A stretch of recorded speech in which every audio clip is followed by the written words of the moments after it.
Molt bon dia a tothom i benvinguts a un nou cafetó amb història japonesa. Ja és el 5è i bueno, ja heu vist que hi ha setmanes que em puc pujar 2, hi ha setmanes que no em pujo cap, com la passada, i setmanes com aquesta que en pujo, en el cas és anar fent. I bé, ja heu vist, parlant del cafetó d'avui, ja heu vist del que parlarem d'una de les, a la meva opinió, de les guerres més absurdes de la història, o sobretot de la història japonesa. A veure, per començar està clar que totes les guerres són absurdes, són molt tristes, i jo humilment penso que aquell que les declara hauria d'anar en primera fila del seu exèrcit i potser s'ho pensaria més el proper cop abans de declarar-la.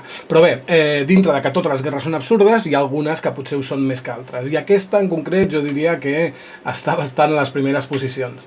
I no és una altra que la Guerra Onin. Aquesta guerra va durar 10 anys, en concret de l'any 1467 fins al 1477. I pel que fa al nom, que a mi sempre m'agrada explicar què signifiquen les coses, doncs bé, això de Onin no és res més que l'era dintre de la periodització japonesa, dintre dels períodes hi havia antigament una espècie d'eres, seria molt llarg d'explicar i potser li podríem dedicar un cafetó.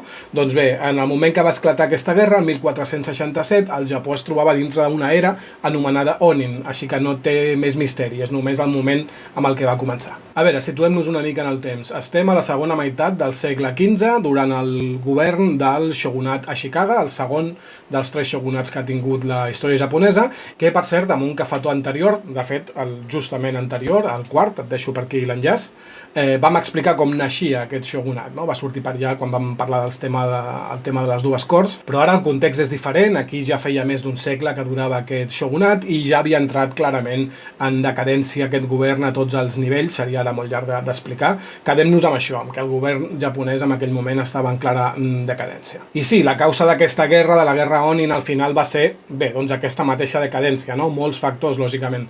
Però encara que hi hagi molts factors, normalment fa falta una espurna, no? Que passi alguna cosa concreta perquè tot salti pels aires. Així que anem a veure aquesta espurna que va ser. Per començar, ens hem d'anar una miqueta abans que esclatés aquesta guerra. Ja hem dit que esclata el 1467, doncs bé, ens anem, només 3 anys abans, al 1464. I en aquest moment, qui governava el shogunat, el shogun d'aquell moment, era aquest que tenim aquí, Ashikaga Yoshimasa, que aquest era el rebesnet de l'Ashikaga Takauji que vam veure al cafetó anterior, aquell que va fundar aquest shogunat. Doncs bé, aquest era el net del net de Takauji. Doncs molt bé, sembla que aquest Yoshimasa, això de governar, de ser shogun, no li agradava gaire.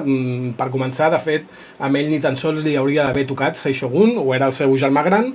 El que passa és que el seu germà gran va morir, sent encara un nen, i Yoshimasa doncs, era el següent en la línia de successió. Així que li va tocar ser shogun, però ell, com dèiem, no estava gens interessat. A ell li anava molt més doncs, la vida plaent de la cort, era molt donat a les arts, així que en aquest moment, 1464, ell ja portava 15 anys al càrrec de shogun, 15 anys sense gaudir gaire d'aquest càrrec, i va decidir que prou, que ja estava cansat de ser shogun i que li havia de passar a abdicar i passar-li el càrrec amb algú altre i ell dedicar-se doncs, allò, a la vida contemplativa, a l'oci, a la bohèmia, podríem dir. Quin problema hi ha amb això? Hauria de ser fàcil, no? Abdica, li passa el següent i ja està, no? I ell es pot dedicar al que vulgui. Doncs bé, el problema, per començar, és que Yoshimasa no tenia fills, així que no podia abdicar de la forma més directa o de la forma més lògica i més fàcil normalment, que és abdicar doncs, amb un dels fills, no? Normalment amb el fill gran, però si no amb algun dels altres.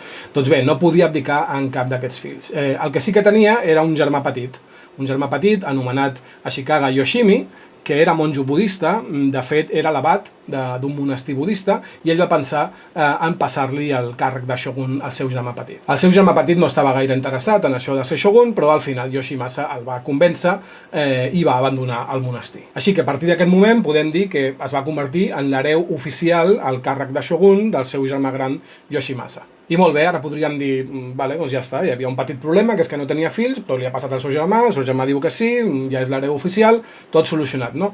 Doncs no, aquí és on es complica o es comença a complicar una mica la cosa. Perquè molt poquet després d'aquest moment i abans de que Yoshimi accedís al càrrec de shogun, és a dir, en aquest temps que passa entre que el convenç i diu que sí, és l'hereu oficial, i el moment teòric d'accedir al càrrec, resulta que la dona oficial de Yoshimasa, anomenada Hino Tomiko, es queda embarassada i dona llum al primer fill de tots dos, que és aquest Yoshihisa. I ja tenim un problemon damunt de la taula, perquè, clar, el shogun Yoshimasa al principi va dir que, bueno, que millor deixar les coses com estaven, no?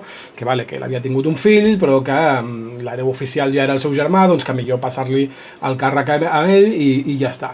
Jo crec, sincerament, que ell preferia aquesta opció, sobretot perquè la veia més ràpida, no? Li passava el germà i ell ja podia dedicar-se a les seves coses. En canvi, clar, si li passava al seu fill acabat de néixer, doncs en el fons ell hauria d'haver continuat portant una mica, lògicament, les regnes del càrrec durant uns quants anys, no? I ho feia una mica més lent tot. Així que ell en un principi va dir que res, que les coses continuaven com estaven. Però clar, això és el que volia ell, Yoshimasa.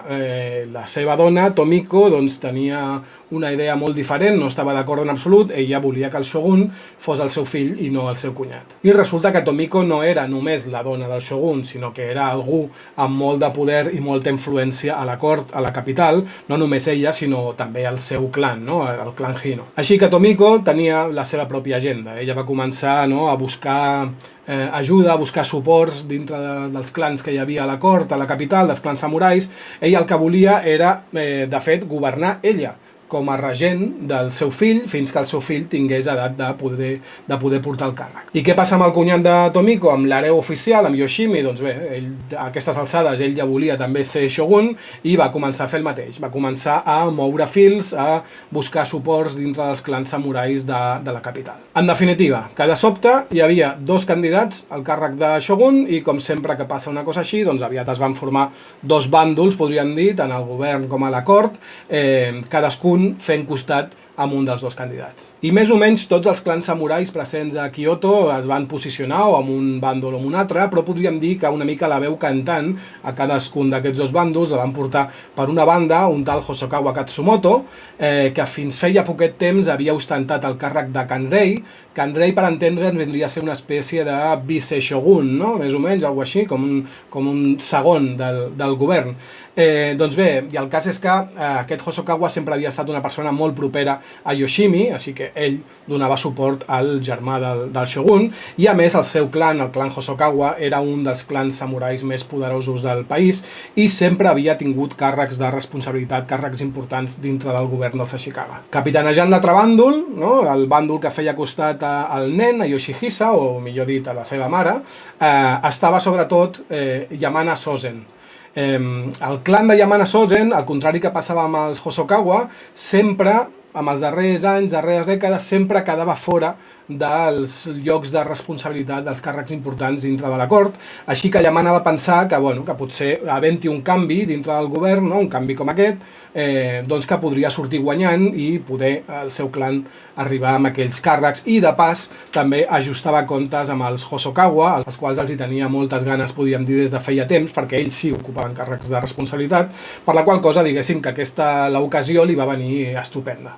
A més, un detall curiós, aquest Yamana Sozen era el sogre de Hosokawa Katsumoto, és a dir, els dos líders dels dos bàndols enfrontats eren un era el sogre de l'altre, amb la qual aquí també veiem una cosa ja familiar i personal. D'altra banda, veiem que Yoshimasa, que encara és shogun, no l'he col·locat en cap dels dos bàndols, l'he deixat allà una mica al mig, i això és perquè ell no va voler saber res del tema. Ell es volia seguir dedicant a estar més interessat en temes de poesia, art i la bona vida, i ell en un principi no es va posar en cap dels dos bàndols. I qui diu ell, diu el govern, no? El shogunat. El shogunat no es va posicionar i l'únic és que va intentar que no esclatés una guerra entre aquests dos bàndols, i llavors el que va fer el govern va ser decretar que aquell que comencés les hostilitats, aquell que ataqués, diguéssim primer, seria declarat oficialment rebel. I això convertiria l'altre bàndol una mica en el bàndol oficial, no? Del govern, d'alguna forma, i clar, això era una cosa que cap líder samurai es podia permetre, no? Estar amb el bàndol dels rebels, perquè això significava quedar-se sense aliats, que no volien ficar-se en aquest embolic, no? De ser una mica els dolents de la pel·lícula, i això també donava als seus rivals una espècie de causa justa, no? Ells eren els que estaven lluitant per restablir l'ordre. El cas és que tot i aquest advertiment, no? Per part del govern, un dels dos bàndols va començar realment les hostilitats i el combat el va iniciar el bàndol de Hosokawa. Però gràcies a la seva gran influència sobre el govern i sobre la cort, ja hem dit que els Hosokawa estaven millor posicionats, encara que van ser ells qui van començar atacant, van aconseguir que el shogun declarés rebel l'altre bàndol, declarés rebel a Yamana, i que amb ell, Hosokawa, l'anomenés una cosa així com comandant amb l'ordre de castigar el bàndol de Yamana. És a dir, ja comencem una mica amb les coses del revés. Aquesta guerra va tenir la peculiaritat de que es va lliurar sobretot a la ciutat, a la capital, a la ciutat de Kyoto. I clar, parlem de 10 anys de guerra. En molt poc temps la capital va quedar completament arrasada, incendiada. Els carrers de la ciutat s'omplien molts dies de cadàvers que havien d'anar traient d'allà, encara que després, això va ser sobretot en una primera fase, però quan la ciutat ja va quedar arrasada, després aquest conflicte també es va estendre per mig país, es van crear bàndols de partidaris d'un costat i de l'altre que anaven barallant també a les províncies. Però anem amb les coses absurdes. A finals de 1468 va passar una cosa molt curiosa, i és que Yoshimi va canviar de bàndol. És a dir, va renunciar a reclamar el càrrec de shogun, i Yoshimasa, el shogun, va poder per fi anomenar el seu fill, Yoshihisa, nomenar-lo com el seu hereu a principis del 1469, el seu fill que en aquell moment tenia ja 4 anys. Clar, en teoria això hauria d'haver causat el final de la guerra, no? Si un dels dos candidats a shogun ha renunciat al càrrec, doncs ja està, l'hereu és l'altre, s'hauria d'haver acabat. Però ja diem que això va ser a principis de 1469 i la guerra hem dit que dura fins a 1477, és a dir, encara queden 8 anys. Com és que van seguir lluitant? Doncs bé, perquè en aquest moment la guerra va mutar, diguéssim, en un nou conflicte. Aquesta vegada, els dos bàndols que van formar, per un costat hi havia Yoshimi contra, sorpresa, el shogun Yoshimasa, el seu germà. Ja barallant-se una mica per altres temes. Aquest és genial, la història japonesa, no? D'aquestes coses. I si això sembla curiós, encara ho pot ser més, perquè 2 anys després, en 1471, Yamana va fer un moviment sorprenent, i és que de sobte va passar a reclamar el tron d'emperador, que el tema de l'emperador de moment no s'havia ficat pel mig per res, doncs ell va passar a reclamar el tron d'emperador per un candidat de la cort del sud. És a dir, aquell conflicte que vam parlar el darrer dia, aquell conflicte entre les corts del nord i del sud, però que en aquest moment que estem parlant, aquest conflicte ja portava tancat uns 80 anys i ja no era cap problema. Doncs bé, Yamana el va intentar tornar a obrir reclamant que tornés la cort del sud al tron. Bastant surrealista tot plegat, però és que més encara, perquè aquest candidat de la cort del sud, que Yamana es va treure una mica de la butxaca, va arribar al campament de Yamana disfressat de dona, i allà van estar planejant una mica com dur a terme tota la seva estratègia per aconseguir-ho, però el que passava és que Yoshimi, que al final era una mica el líder d'aquest bàndol, pel que lluitaven, Yoshimi no estava d'acord amb tot aquest tema de ficar pel mig ara l'emperador i aquest candidat del sud, i va convèncer els altres per deixar-s'ho estar. Yamana va decidir oblidar l'assumpte aquest de l'emperador, i el candidat al tron, doncs bé, es va marxar per on havia vingut. Més coses absurdes, podríem dir. A mitjans de 1473, tant Yamana com Hosokawa, els líders militars enfrontats, van morir. Clar, de nou, podria semblar que moren els capitans o els líders dels dos bàndols, s'acaba la guerra, no? Doncs no, perquè els partidaris d'aquests dos líders, els que seguien allà lluitant, van decidir estar-s'hi encara més temps. I encara pot millorar la cosa, perquè aquest mateix any, 1473, el shogun Yoshimasa va decidir que ja estava fart de la guerra, del càrrec de shogun i de tot, i ja va abdicar, per fi, en el seu fill, i ell es va retirar a viure la vida. I així, el seu fill, que en aquell moment, Yoshihisa, ja tenia 8 anys, doncs va passar a ser shogun.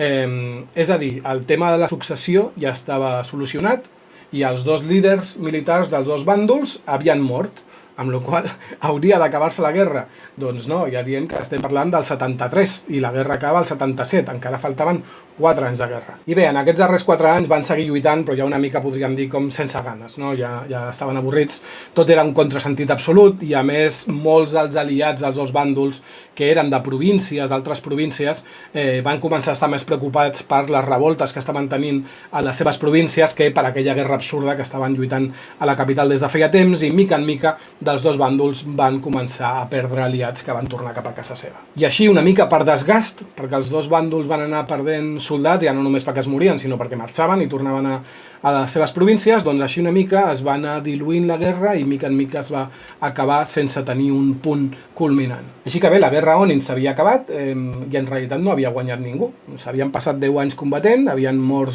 milers de persones, havien pràcticament arrasat la capital, Kyoto, i ni tan sols havia guanyat ningú. No hi havia hagut grans herois, no hi havia hagut grans gestes, ni cap d'aquestes coses que es suposa que tenen interessants les guerres, que per mi no en tenen cap, però aquelles que es suposen, no? Aquelles grans gestes i heroïcitats, doncs res, no havia passat res de tot això. Havia estat una guerra que va començar bastant absurda, va seguir molt absurda i es va anar com diluint fins a desaparèixer sense que ningú hagués guanyat. I la guerra va acabar, però no es cregueu que per això acaben les absurditats, no? Que té aquesta guerra, perquè encara quedava una mica el colofó, no? el punt final. Perquè uns anys més tard, anem al 1489, quan tenia 24 anys d'edat, el jove Shogun Yoshihisa, aquest nen, diguéssim, quan ja tenia 24 anys, va morir al camp de batalla i com que ho va fer sense tenir descendència, sense tenir fills, doncs es va tornar a plantejar un altre cop el problema de qui heretava el càrrec de Shogun. I el primer que va passar és que el seu pare, el nostre amic Yoshimasa, que estava ja retirat fent poesia i a les seves coses, doncs, per desgràcia seva, va haver de deixar la seva vida bohèmia i tornar a fer-se càrrec temporalment del càrrec de Shogun, una cosa que segurament no li va fer cap gràcia. Però el més curiós de tot és que, clar, ell tornava allà temporalment, però ell havia de decidir un altre cop qui el succeïa, no? En aquest cas, i el més graciós per mi és que va decidir que el succeïria un tal Ashikaga Yoshitane. I molt bé, qui és aquest Ashikaga Yoshitane? Doncs bé, agafeu-vos. Era el fill de Yoshimi. És a dir, o sigui que al final, amb totes aquestes guerres, tots aquests morts, i al final el següent shogun, és a dir, la línia successòria del shogunat Ashikaga, va anar a parar de totes formes al seu germà i als seus descendents. És bonic o no? Per coses com aquestes és pel que m'agrada a mi la història japonesa. I això és tot per avui, que ha estat bastanta cosa, espero que no us hagueu perdut amb els noms i tal, per això poso aquests esquemes perquè pugueu anar seguint una mica el que va passant. Espero que us hagi agradat, que us hagi semblat interessant, i si és així, doncs bé, el que dic sempre, la típica murga que anem donant, no? Doncs que feu uns likes, que ho compartiu amb gent, que deixeu algun comentari, que sempre s'agraeixen, etc etc. Us podeu subscriure al canal, us podeu subscriure també al butlletí de notícies, etc. I res, i ens veiem, no dic si la setmana vinent, crec que sí, la setmana vinent amb un proper cafetó amb història japonesa. Que vagi bé, cuideu-vos.